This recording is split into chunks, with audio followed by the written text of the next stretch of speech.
Hola, ¿qué tal? Muy buenas tardes. Hoy siendo lunes 18 de abril del 2022 en su programa Cosmonautas Filosóficos. Estamos grabando la 10ª edición.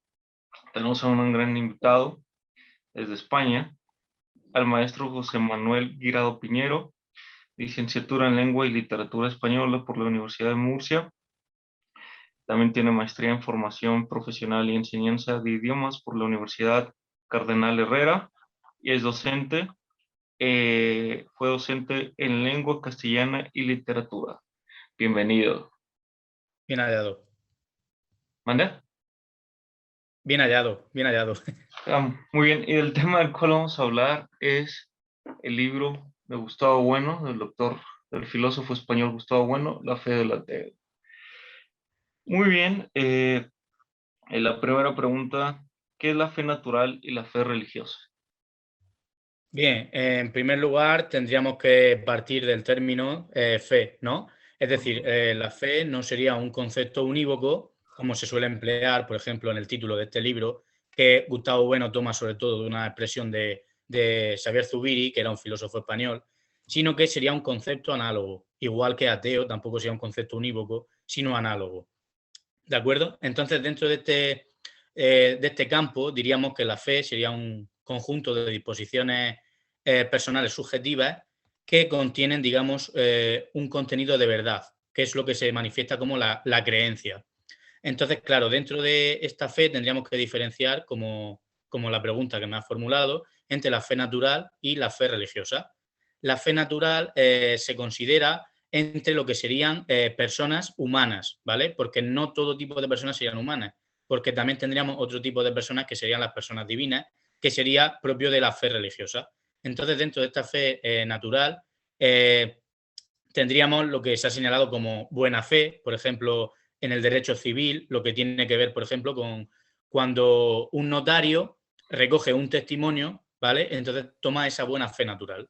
Mientras que la mala fe sería un concepto, por ejemplo, desarrollado por Sartre en el existencialismo es un humanismo, donde indica que, por ejemplo, algunos creyentes, aun a sabiendas de que Dios no existe, postularían precisamente esa creencia. Mientras que lo que sería la fe religiosa, la fe divina, sería entre una persona humana y una persona no humana, lo que se considera como persona divina.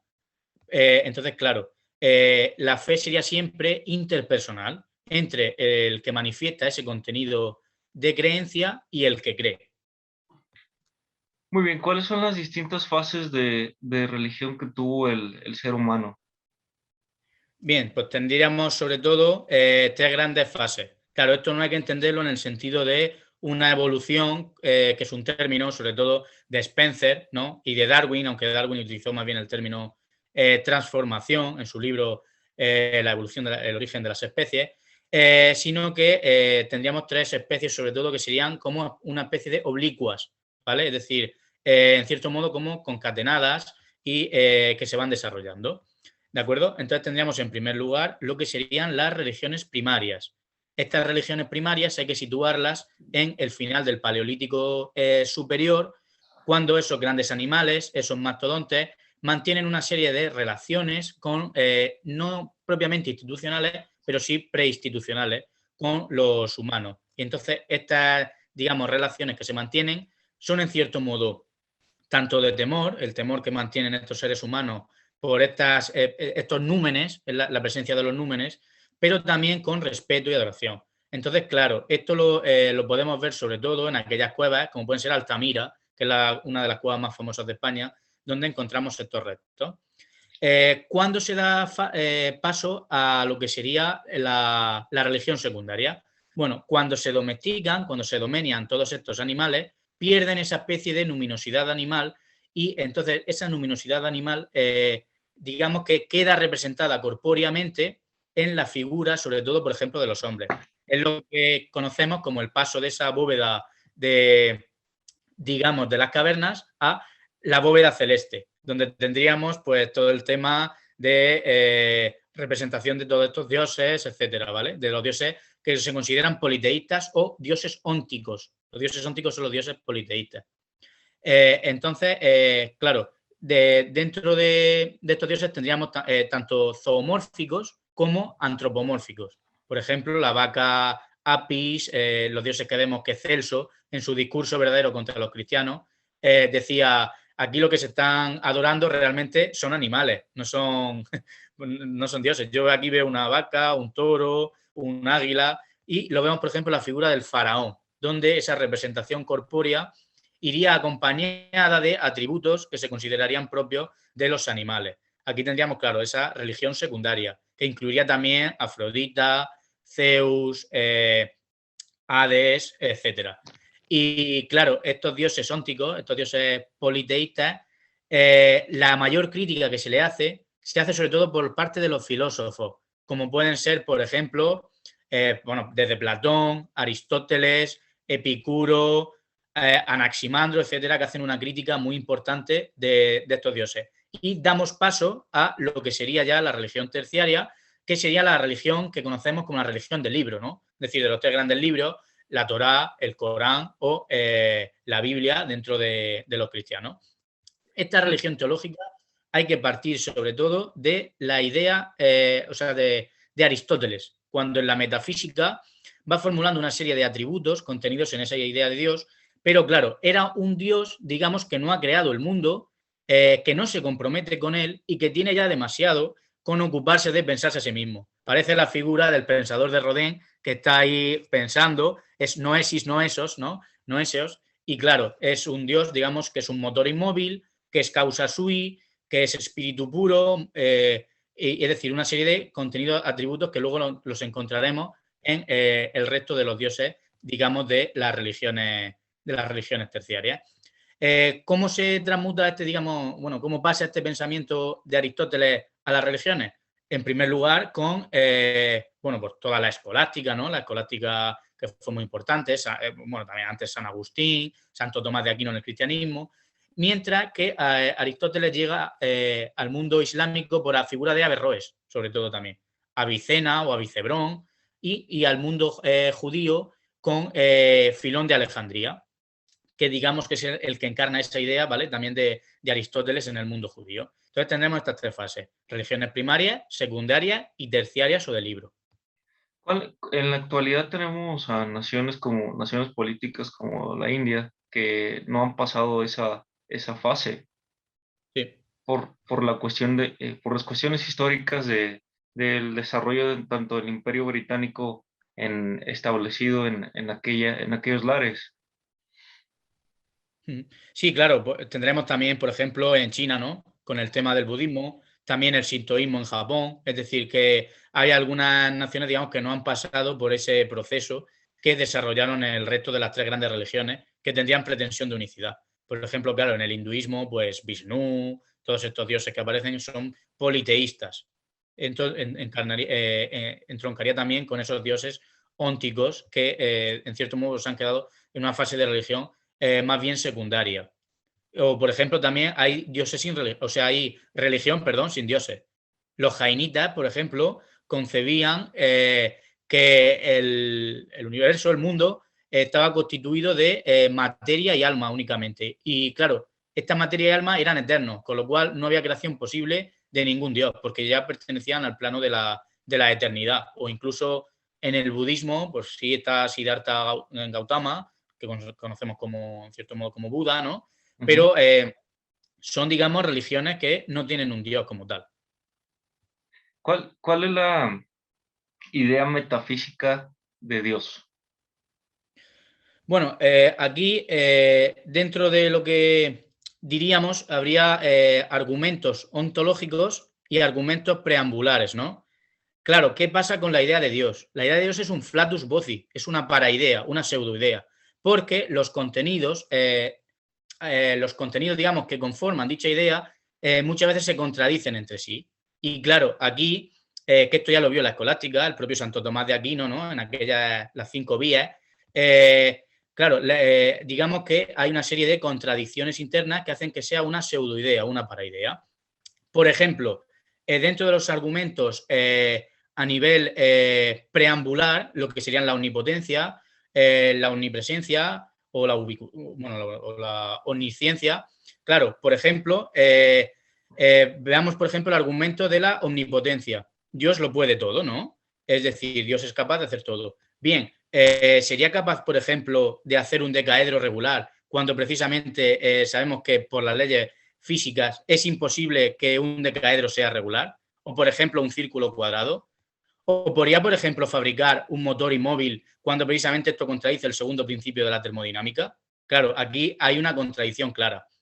Luego también desde la idea del pluralismo, que es lo que defendemos desde la doctrina del materialismo filosófico, hay otra contradicción. Por ejemplo, Duns Scoto refiere que Dios es ser simplicísimo, es decir, que no consta de partes. Y claro, ¿qué ocurre aquí? Que la realidad consta de partes y de partes extrapartes. Precisamente es Clemente de Alejandría, ¿no?, el que lleva a cabo esa idea de anverso y reverso, ¿no? O también la idea de simploqué de Platón, en el que nada está conectado con, en el que no todo está conectado con todo, sino ni tampoco nada conectado con nada, lo que sería digamos, el atomismo de Epicurio y Demócrito. Entonces, claro, esto sería una contradicción. Luego tenemos otra, por ejemplo, la idea de causa sui, es decir, la causa incausada. Pero claro, esto contradice también el principio de causa-efecto, es decir, que la causa siempre es previa al efecto, porque el efecto siempre le precede una causa. Otros argumentos también que podríamos esgrimir contra esta idea serían los argumentos de la omnisciencia. ¿Por qué? Por el tema de la omnisciencia, claro. Porque precisamente todo lo que tiene que ver con el tema de la física cuántica, que hay valores que es imposible de saber, ¿cómo podría saberlos Dios? Es decir, Dios sabría el futuro de por sí. Y claro, esto lleva de nuevo a un replanteamiento de las ideas en el sentido de la libertad, ¿no? Claro, si Dios lo sabe todo y, digamos, es omnipotente, etcétera, el hombre no sería libre. Esto sería también una especie de contradicción. Otro de los elementos que también podemos referir sería el del tema de la infinitud. Es decir, el hombre puede mantener relaciones con entidades personiformes reales, pero sin embargo no puede establecer, o sea, el infinito no puede ser una entidad personiforme, porque sería un absurdo. Entonces, claro, no se puede decir que Dios te habla. Es decir, si aquello que decía Schopenhauer, si tú puedes rezar, ¿no? Es decir, tú puedes rezar, pero Dios no te puede hablar. Eso sería tener un poco de trastorno a nivel patológico psicológico. Muy bien. ¿Qué es la religión? Bien, aquí también tenemos que decir que tampoco podemos hablar de religión en letras mayúsculas. Es decir, no hay religión. Lo que hay son religiones. Y cada una de las religiones está determinada por los dogmas. Porque si desaparecen los dogmas, no hay religión posible. Sería un poco aquellas interpretaciones que se hicieron de la obra de Lessing, cuando Nathan el Sabio, cuando la parábola de los tres anillos. ¿Vale? Entonces, claro, tendríamos que hablar de religiones. Y bien, se han dado muchas definiciones. Por ejemplo, las disputas que mantuvo Bueno con Gonzalo Puente Ojea, donde Gonzalo Puente Ojea atribuía la causa a una especie de animismo, es decir, una especie de, en cierto modo, de alucinación colectiva que tendrían los pueblos. O también esta causa también se puede ver desde Critias, por ejemplo, a Engels. En la obra del Anti-Düring, Engels referiría que digamos, la causa de la religión era el vestigio, el recuerdo de antiguas fuerzas o poderes que se habían experimentado bien desde la naturaleza o bien desde el poder. Pero, o también la idea de lactancio de religatio. Religatio significaría una ligadura. Es decir, pero claro, cuando tú te vas a la etimología de este término, es tan confusa que decir que religión viene de religatio, de ligadura, nos da lugar a error, por ejemplo, con otras acepciones que, por ejemplo, enumera Cicerón.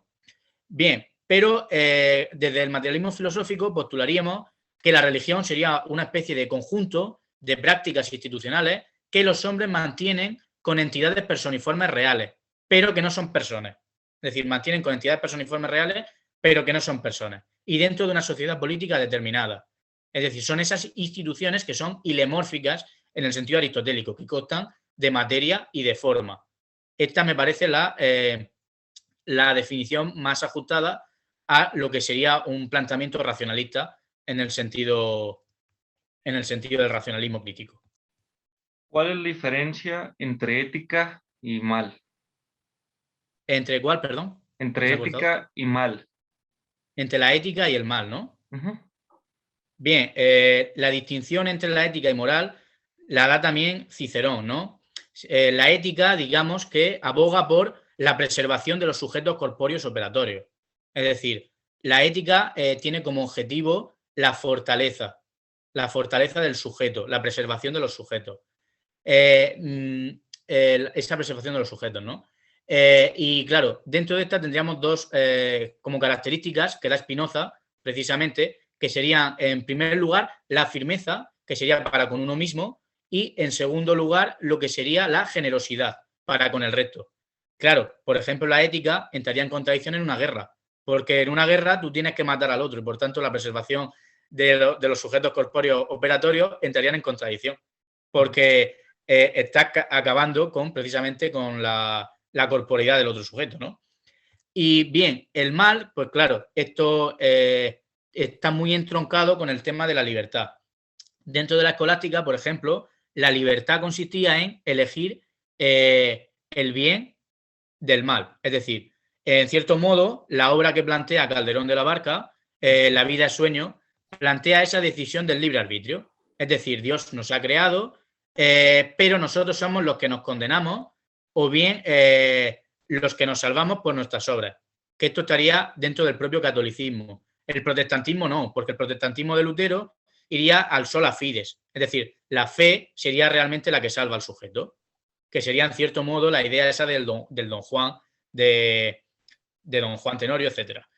Y, por ejemplo, en el calvinismo directamente no depende de nosotros, sino que ya es voluntad de Dios. Con lo cual, media humanidad estaría condenada a salvarse, perdón, al castigo eterno, mientras que la otra estaría, digamos, condenada a salvarse, en cierto modo, que es lo que pone Calvino en la Westminster Confession, ¿vale?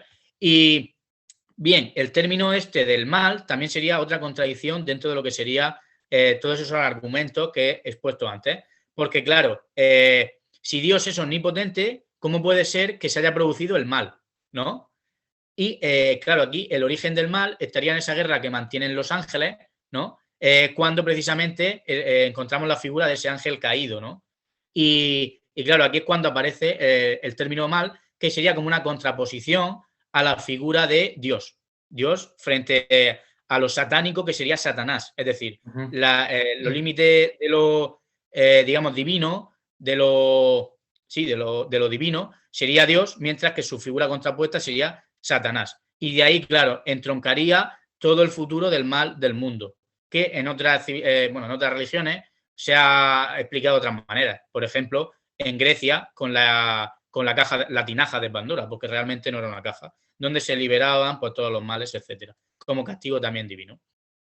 ¿Cuál- Y también en el mito, bueno, en Adán y Eva, también como la mujer, como también esa especie de origen del mal, ¿no? Pero claro, este mal entraría también en el tema de la moral, que la moral sería el conjunto de normas para preservar, salvaguardar al conjunto, no ya al individuo, que sería más bien la ética, sino al conjunto.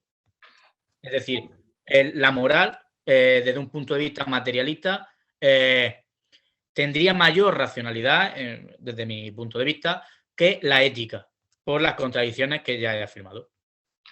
¿Cuál es la separación en la época moderna de la cuestión religión y ciencia respecto de la cuestión religión y filosofía? Hmm. Vale, hay que arrancar primero de, digamos, las ideas de ciencia que se han ido configurando desde una perspectiva plotiniano-darwinista, es decir, histórico-evolutiva, ¿vale? La primera acepción de ciencia que tenemos es la ciencia precisamente de esos cazadores, es el saber hacer, es decir, el saber hacer, la técnica, ¿no? En cierto modo. Porque, claro, lo que configura las ciencias son primero las técnicas y lo que, digamos, iría posterior a la ciencia sería también el desarrollo tecnológico. La segunda acepción, que aquí es muy importante, sobre todo la figura también de Aristóteles y de la escolástica, sería la ciencia como sistema de proposiciones basadas en principios ciertos. Es decir, por ejemplo, aquí hila muy bien Tomás de Aquino, porque trata de unir, de aunar el pensamiento aristotélico, basado sobre todo en una especie de empirismo, y el pensamiento platónico. Claro, por ejemplo, para Santo Tomás de Aquino, el primum cognitum estaría en el ser, ¿no? Pero habría una serie, digamos, de ideas que desbordan lo que sería la experiencia sensible. Y ahí es donde mete, por ejemplo, Santo Tomás la idea de Dios. Perdón, vale, sí. La tercera idea de ciencia, bueno, son ya las ciencias denominadas positivas, que es lo que estudia Gustavo Bueno, por ejemplo, en la teoría del cierre categorial, que sería un sistema de operaciones que a partir de términos permite descubrir nuevos términos que van ampliando un campo y que en cierto modo van haciéndolo autónomo, ¿no? Se va como cerrando el campo, con lo cual habría diferentes ciencias y también hay que decir, claro, que las ciencias no agotan la realidad. No agotan la realidad y de ahí surge precisamente la filosofía de esos problemas que las ciencias pues, no son capaces de, en cierto modo, de abordar. Y por último, tendremos lo que se denominaría estas ciencias humanas, si se quiere, que tendrían que ver con un plano más bien filológico, con un plano más bien lingüístico, jurídico, literario, etcétera. Ahora bien, claro, siempre ha habido polémicas entre la ciencia y la religión, ¿no? Por ejemplo, claro, Abelardo o otros planteaban todo este tipo de problemas. Pero, ¿qué ocurre realmente? Pues que la involucración entre ciertas partes de una y ciertas partes de otra está ahí. Por ejemplo, la teoría del Big Bang es la teoría de un cura, el abate la maître. Claro, porque la teoría del Big Bang servía para justificar la existencia de Dios. ¿Por qué? Porque si el si el universo era infinito y estaba en expansión, precisaba de una causa eficiente infinita y esa causa eficiente infinita sería necesariamente la figura de Dios.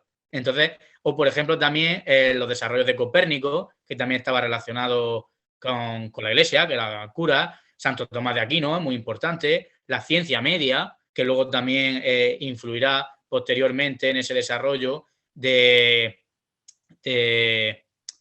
¿cómo se llama? De Galileo y compañía. También. Es decir, hay una gran ligazón entre parte de la ciencia y parte de la religión.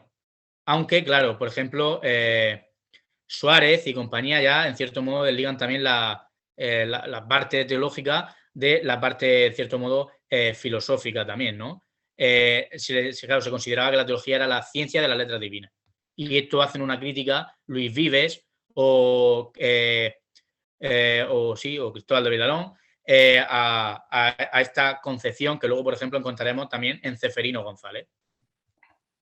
Muy bien, cuando se habla de la cuestión de ciencia y religión, en esta problemática se menciona que no había un desarrollo científico dentro de la Iglesia Católica, cuando se ha demostrado que en la Edad Media se desarrolló tanto las matemáticas, la medicina y la filosofía como tal en aquella época. Sí, claro, hay un amplio desarrollo. Solo hay que ver que el catolicismo, que Unamuno definió como filosofía griega y derecho romano, bueno, el catolicismo español en cierto sentido, la importancia que tuvo en esa idea de descubrimiento de América. Claro, que todo esto va ligado también, la teoría de la esfera de Eratóstenes, también la integran en todo lo que es el plano naval, donde hay unos grandes desarrollos, por ejemplo, claro, precisamente en España, con el descubrimiento de América, se rompe con los postulados, con los principios también de toda la Edad Media, que estaba basada en una concepción trinitaria, la de Gay de Líbana, y Juan de la Cosa, por ejemplo, ya en sus mapas ya establece esos 4 continentes, con lo cual había un desarrollo de lo que se ha llamado también talasocracia, que sería el dominio de los mares, pero también desde el catolicismo pues se han formulado, como digo, ingentes teorías, como la de la teoría del Big Bang, Copérnico, que precisamente la filosofía kantiana sería una revolución contra copernicana, porque Copérnico había sacado al hombre del centro del universo para, digamos, colocar esa teoría heliocéntrica, ¿no? Mientras que Kant lo que vuelve a situar al hombre en el centro, claro, ese era digamos, el sujeto que determina al objeto. Y la infinidad de desarrollo pues, es inmensa, ¿no? Solo hay que ver pues, también los avances en medicina, como has dicho, en astronomía, el calendario precisamente gregoriano frente al calendario juliano, que por ejemplo lo tenían los protestantes, el calendario gregoriano era superior al calendario juliano. Y a nivel naval, astronómico, físico, es un desarrollo impresionante. ¿Cómo, cómo es el fundamentalismo islámico frente en la actualidad a la religión católica? Bueno, esto arranca de una polémica muy antigua, ¿no? Cuando aquí vienen los mahometanos, acusan precisamente a los cristianos de politeístas, ¿no? Porque creían en la Trinidad, ¿no? Dios, Padre e Hijo. ¿Y qué pasa? ¿Cuál es digamos, las raíces filosóficas del Islam? Bueno, el Islam es sobre todo neoaristotelismo, es decir, es la idea del unitarismo. ¿Dónde se conforma todo esto? En el concilio de Nicea, la expulsión de Arrio, al que expulsan Osias y compañía, digamos que influye decisivamente en toda aquella zona donde está empezando Mahoma, ¿no? Que era pues un tratante de una caravana de camellos con su tío, también con Abu Taleb, con su primo Abu Ali, etc. Y la idea de ese fundamentalismo islámico vendría precisamente por la idea del unitarismo. Es decir, es la idea de el entendimiento agente que viene de Aristóteles. Es decir, el Islam es neoaristotelismo y podríamos considerarlo como una herejía del cristianismo de ese concilio de Nicea. Entonces, claro, la idea de Mahoma era la idea de un califato único. ¿Qué pasa? Que esto se fue vertebrando en diferentes califatos, el califato Omeya, el califato de Córdoba, el califato fatimita, el califato abasío-basida, y destruyó un poco esa idea principal que tenía el Islam, ¿no? Y claro, aquí había una especie como de doble lema, Dar el Harf y Dar el Islam. Es decir, aquellos territorios que no pertenecen a los musulmanes tendrían que ser pertenecen a los musulmanes, y aquellos territorios que pertenecieron a los musulmanes, como puede ser Al-Ándalus, tienen que volver a las manos musulmanes. Es por ello que, por ejemplo, Bin Laden o Abu Bakr establecían que esos territorios de la península ibérica tenían que ser recuperados por los musulmanes, es decir, los tenían entre sus objetivos. Hay que tener en cuenta que el mundo islámico se vertebra principalmente, porque luego hay otras corrientes, entre suníes y chiitas, ¿no? Los chiitas tendrían una especie como de ayatolá, el famoso ayatolá Khomeini, que es como una especie como de papa dentro del mundo islámico, mientras que los suníes pues también tendrían dentro varias corrientes, el salafismo, el wahabismo, etcétera, y serían la corriente predominante de países como Arabia Saudí, Marruecos, mientras que los chiitas son pues, más de la zona de Irán, ¿no?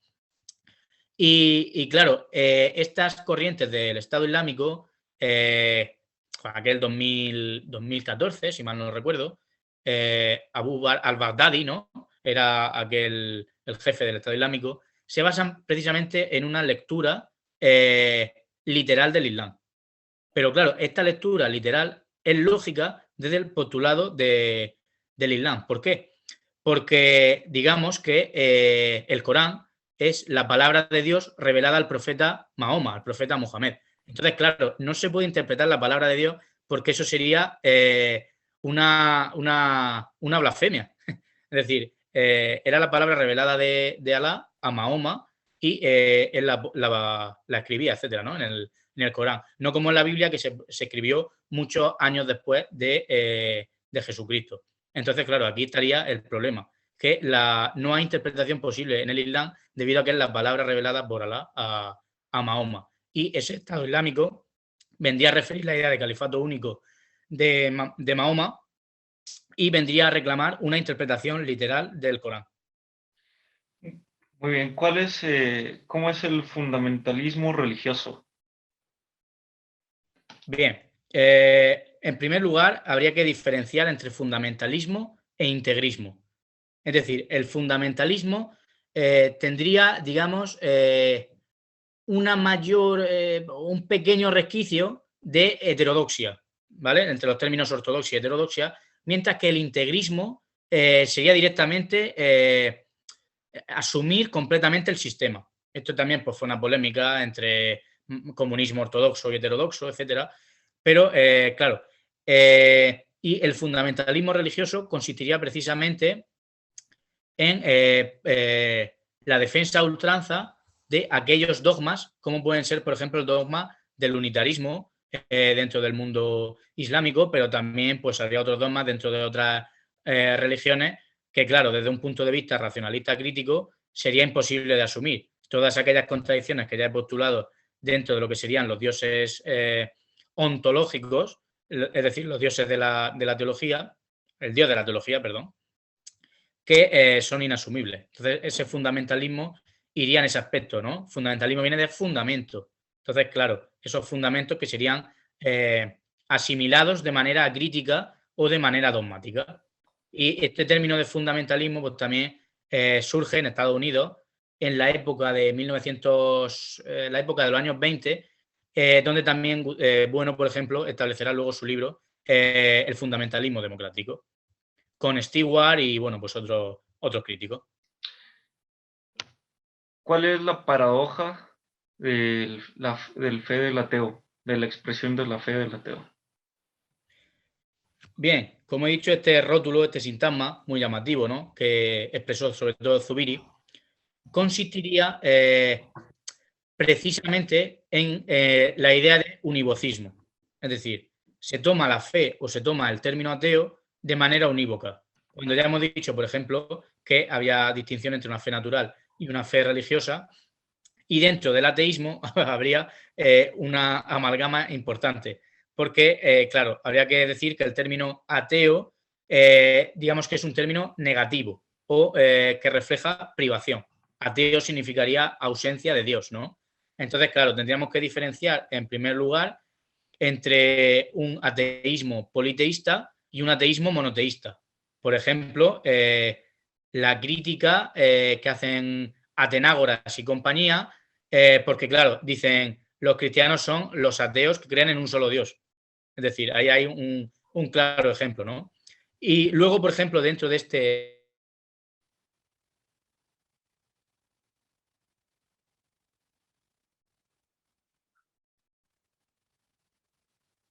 y lo que sería el trinitarismo, que sería la vía católica que seguiría toda la escolástica y precedente como precedente que tiene a San Agustín, ¿no? La idea de la Trinidad. Pero también habría, por ejemplo, ateísmo judío, ateísmo islámico, ateísmo católico, ¿no? Por ejemplo, Gustavo Bueno se denominaba como ateo católico. Y claro, también hay que diferenciar, por ejemplo, entre el ateísmo entre el ateísmo existencial, que sería buscar el correlato, por ejemplo, del monstruo del lago Ness, y claro, cuando se inspeccionan todos esos lagos y no se encuentra el monstruo, se llega a esa idea de ateísmo existencial. Mientras que también tenemos, por ejemplo, el ateísmo esencial, parcial y total. El ateísmo esencial parcial sería aquel que niega alguno de los atributos contenidos en la idea de Dios, por ejemplo, la omnipotencia o la omnisciencia o la omnipresencia, mientras que el ateísmo esencial total, que es el que asumió Bueno y el que se asume desde el materialismo filosófico, negarían que no es, digamos, la esencia de Dios frente al argumento ontológico de San Anselmo, que dice la esencia de Dios implica su existencia. Aquí, desde el materialismo filosófico, desde el libro del El animal divino, tanto este como la fe del ateo, la esencia de Dios determina su inexistencia, por lo que ya hemos explicado anteriormente que es una paraidea, una pseudodea. Entonces, la paradoja estaría ahí, en el univocismo del tratamiento de la idea, ¿no? Frente precisamente a la idea de analogía, ¿no? La idea de analogía de proporción simple. ¿Cuáles son las recomendaciones que tú darías para estructurar un buen análisis acerca del libro? ¿O qué artículo recomiendas? Te refieres a autores, ¿no? Que trata o que viene bien para tratar este tema. Bien, Exactamente. pues en primer lugar, Celso. Celso, en el discurso verdadero contra los cristianos, hace una crítica muy interesante a lo que son también todas esas religiones secundarias, que es lo que he dicho antes, cuando él, claro, fue a Egipto y tal, y vio allí plasmado esas figuras, pues claro, decía, esto realmente se está adorando a un cerdo, a un toro, a una vaca, etcétera. Celso sería en primer lugar. Luego, de Santo Tomás de Aquino, del ente y la esencia. Si alguien quiere leer así en un plano más breve, pues un libro de 70 páginas, es su primera obra, donde sigue pues, también a Avicena, Vicebrón, etcétera. También la Suma Teológica, lo que pasa es que, claro, está compuesta de muchos volúmenes y es muy difícil de encontrar, por cierto, en las bibliotecas. También recomendaría las disputaciones metafísicas de Francisco Suárez. Dan Scotto lo recomendaría también, Guillermo de Ockham, o también Mircea Eliade, donde trata precisamente uno de los temas que aborda aquí, bueno, entre el tema de lo sacro y lo profano. Bueno, también Gonzalo Puente Ojea, que mantuvo arduas disputas con Gustavo Bueno, ahí también pues en los programas y tal. Y también, si alguien desde una perspectiva más bien del materialismo histórico, también la cuestión judía, ¿no? De que aborda Karl Marx en el tema de la religión. Donde, claro, ahí es la idea del opio del pueblo, opio en el sentido de adormidera. Muy bien, quiero agradecer que hayas aceptado la invitación a conversar en Cosmonautas Filosóficos en la entrevista, a hablar acerca de esta importante obra de Gustavo Bueno, La fe del ateo. Pues muchísimas gracias, ha sido un placer y como siempre ya sabes que quedo a tu disposición para cualquier entrevista o conferencia que necesites. Ha sido todo un placer, un gusto y muy bien hallado. Estás invitado nuevamente a Cosmonautas Filosóficos a conversar acerca de temas tan importantes y relevantes del materialismo filosófico de Gustavo Bueno y de las obras de Gustavo Bueno. Agradezco. Un abrazo hasta España. Un abrazo también para allá, para Hispanoamérica y que continúe la obra de la hispanidad, la vertebración. Hasta luego. Hasta luego.